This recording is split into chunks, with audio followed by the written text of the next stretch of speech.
Bon, les amis, je suis avec Georges Luc, président de la commission Marche Nordique et également président du club de. Non, pas président du club de Sifour. Non. Non, non. Comment il s'appelle Bernard. Bernard Hellinger. Ben, tu lui passeras le bonjour en même temps. Mes amitiés à Bernard. Donc, président de la commission Marche Nordique, il y a eu un événement, il y a eu deux événements importants. Il y a eu le championnat de France. On a fait une émission avant le championnat de France, mais il y avait un gros rendez-vous de championnat Chamarande. à Chamarande où nos athlètes se sont illustrés. Et du reste, vous pouvez aller consulter sur la page du site internet événementiel de la Ligue, provence-athlé.fr. On a toute une page qui est consacrée à cet événement-là. Mais là, on est plutôt là pour notre championnat régional. Notre championnat régional qui a eu lieu dimanche dernier. Et j'ai eu quelques photos, on a vu quelques photos, il y avait beau temps, tout ça. Donc, je suis sûr que tu as des petits trucs croustillants à nous dire. Mais moi, ce que je vais vous proposer, c'est qu'en même temps, je vais faire commenter les photos par Georges. Et je vais vous les passer les photos en même temps, comme ça, on pourra voir les deux. Alors, on va laisser la manip. Hein. On va faire la manipulation. Hop. Voilà, normalement, vous allez pouvoir les voir. Et tu les vois, toi aussi, Georges, les photos? Oui, oui, tout à fait. Oui. Je Allez, les ai vus sur le terrain et là, je vois sur l'écran. Et là, tu les vois sur l'écran. Bon, raconte-nous un peu, raconte-nous un petit peu comment ça s'est passé. Donc, ces championnats régionaux se sont très bien passés, organisés par le club de Bolène, sur un nouveau site, toujours un domaine viticole, très très bien accueilli, un site magnifique. Le parcours, il est sélectif, c'est une belle côte, mais très variée, très variée. Il y a un truc avec la marche nordique. Hein. Ici, ben, je ne sais pas, mais à chaque fois qu'il y a une compétition, c'est dans un domaine viticole. Il se passe un truc. Oui, parce que on aime bien le sport, mais on aime bien après le sport. C'est la troisième mi-temps, c'est ça, c'est la troisième mi-temps. Ouais. Voilà. Donc, et c'est vrai que les domaines viticoles s'y prêtent très bien par rapport au parcours, par rapport au circuit. Et les viticulteurs sont chaleureux et très contents de nous accueillir parce qu'on les fait découvrir déjà et puis on déguste ce qu'ils ont créé parce que c'est la création, le vin. Et nous, on est friands de ça. Donc, voilà. Bah, je vois sur les podiums, il y avait des sourires là. On les voit. C'est sûr. Donc, la compétition, c'était avant, mais le podium, c'était après la dégustation. C'est pour ça que vrai, les photos, je les ai reçues comme ça un peu mélangées. Du reste, on peut remercier Caroline, Caroline Mangeot, hein, qui est salariée de la Ligue aussi, et qui était sur place, qui a regroupé toutes les photos et qui me les a livrées entre hier et avant-hier pour faire ce petit album-là. Et voilà quoi. Donc, alors, tu me dis que le parcours, on avait l'habitude de la Vauclusienne. Il y avait eu. C'était au château de Ruth, oui. Ouais, c'est le château de Ruth. Et là, tu me dis que le parcours était un peu différent.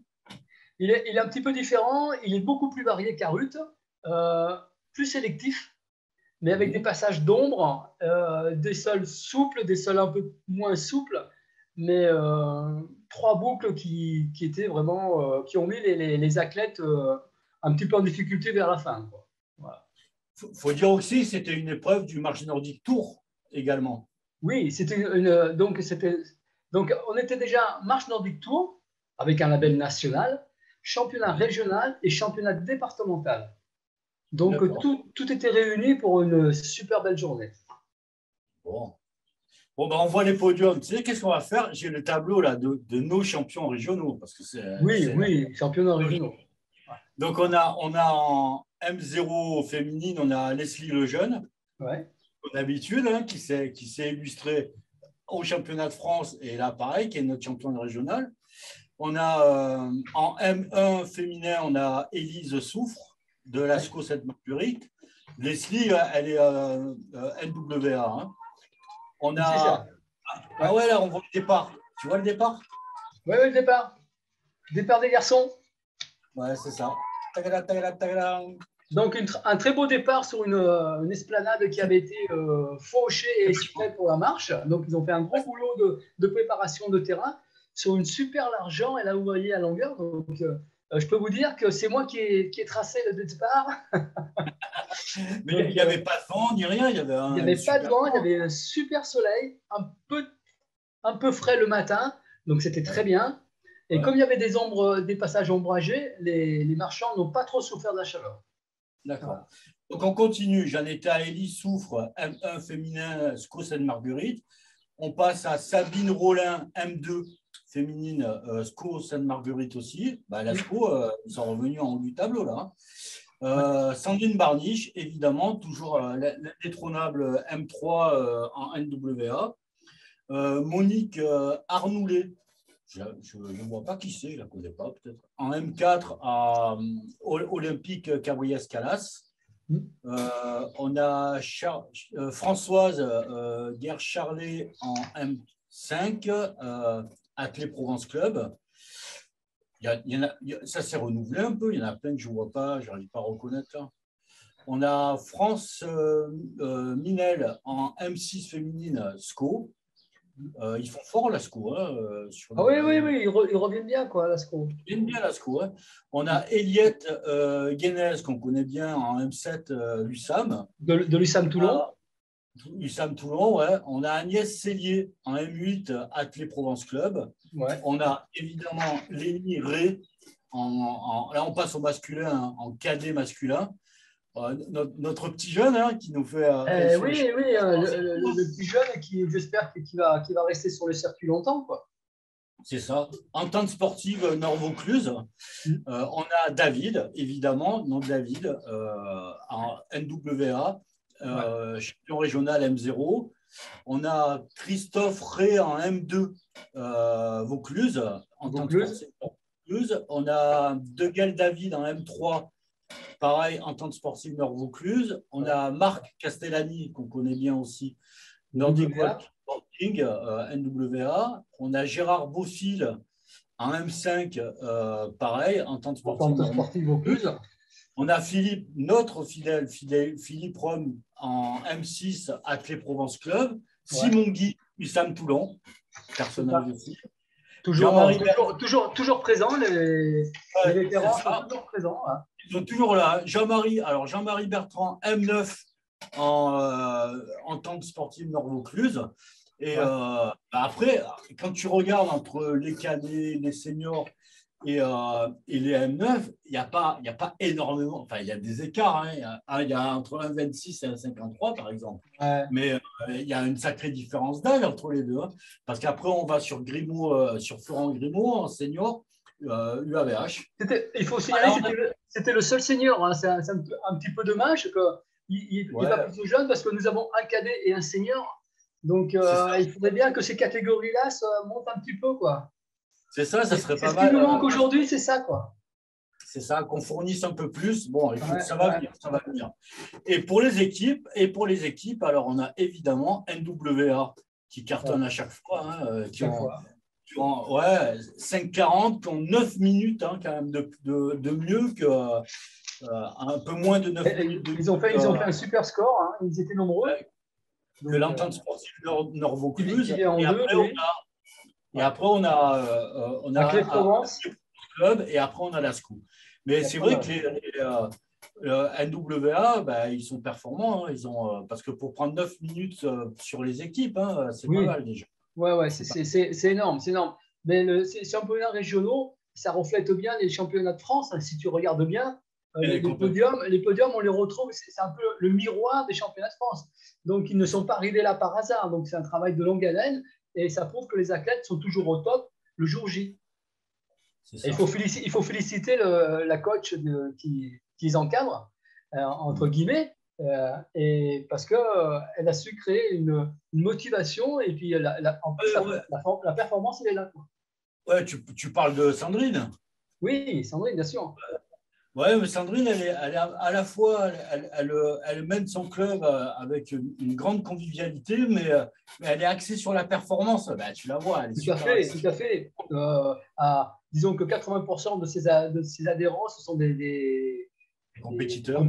Des compétiteurs. Et puis après, bon, avec Leslie et puis David, qui sont aussi de la partie. Hein. Donc, ça fait un lien à trois et il n'y a pas photo, on voit les résultats. Puis moi, je me souviens, on les avait, je les avais interviewés avant le championnat de France, Oui. l'équipe complète. Ils aiment gagner, hein, ils n'aiment pas perdre. Ils étaient à fond. Hein, ils étaient à fond, hein. Et c'est bien parce que ce qu'ils avaient dit, ça s'est concrétisé. Quoi. Ça s'est concrétisé. Donc, ouais. ils avaient plein d'espoir et les espoirs, ils sont là. Quoi. On a les résultats. Ça.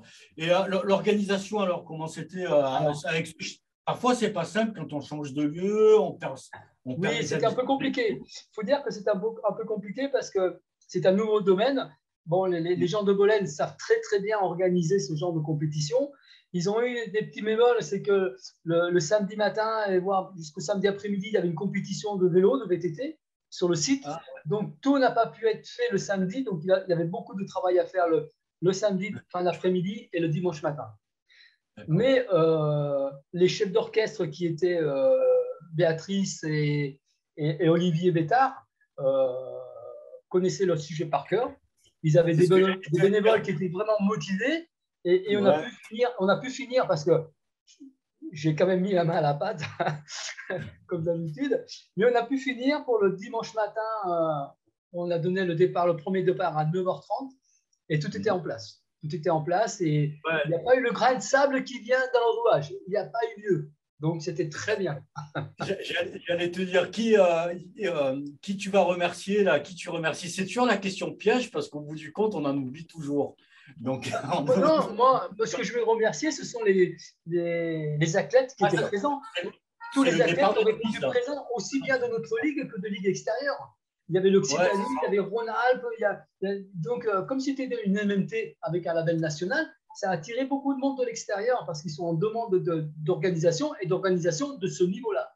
Et tout le monde était super content. Donc, moi, bon, bien sûr, les organisateurs, il n'y a pas de souci, mais tous ceux qui ont fait le déplacement pour venir à ce grand championnat régional. Ce que je regardais, c'est la réflexion que je me suis faite. Il y en avait presque autant de l'extérieur de notre ligue que de notre ligue elle-même. Donc, tout à fait. En plus, c'est vrai que le fait que ce soit fait à côté d'Avignon, à côté d'Orange, j'allais dire, c'est pas Centrale France, mais ça permet à l'Occitanie, qui n'est pas très loin, de venir. Rhône-Alpes, qui n'est pas très loin. Rhône-Alpes, qui n'est pas très loin, donc c'est pas trop mal situé, en fait. C'est pas trop mal situé. Ouais, c'est bien. Ce qui nous manquait, c'était les Corses. Ouais, mais la prochaine fois, ils feront le déplacement. Il faudra négocier avec les ferries pour qu'ils viennent, pourquoi pas. Pourquoi pas. Pourquoi pas, hein. Ou alors faire l'inverse, aller chez eux. Ou alors aller chez eux, tout à fait. Ouais. Bon, sinon, autre chose, c'est quoi le prochain rendez-vous? Le prochain rendez-vous, c'est Gap. Ah oui, l'appel d'air. D'accord. L'appel d'air à Gap, hein, une très bonne organisation sur le même parcours, peut-être un petit peu modifié, mais voilà. Tu as la date? La date, c'est au mois de juin, c'est sûr. Ouais. Je l'ai noté parce que. Mais. Non, ça, je suis juge de croix. Le 19 juin. Voilà. 19 juin. 19 juin.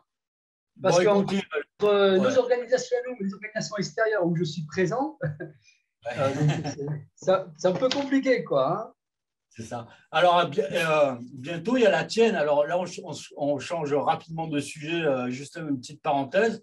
Tu as une course sur Sifour. Tu as le challenge Sifour, là, qui le Sifour Challenge. Sifour Challenge, ça se déroule dans pas longtemps, là. C'est le 14 et le 15 mai. 14 et 15 mai. Donc, on vous invite tous à aller, alors pour les marcheurs, hein, à aller prendre rendez-vous pour cette belle course sur Gap, sur l'appel d'air à Gap. Avec Émilie Thierry. Voilà. Et pensez que dans le cadre du running aussi, il y a une course à Sifour, le Sifour Challenge. Donc, le 14 mai, c'est réservé aux enfants. Animation et course enfants de 6 à 12 ans. Et le dimanche, le 15 mai, le 5, le 10 et le 15 km. À 90% en bord de mer. Voilà, c'est dit. Voilà, le message est passé. Bon, merci beaucoup, Georges, et puis à très vite. Merci à toi et puis à la prochaine compétition. Hein. Allez, ça marche. Merci bien. Bonne journée. Ciao. Ciao.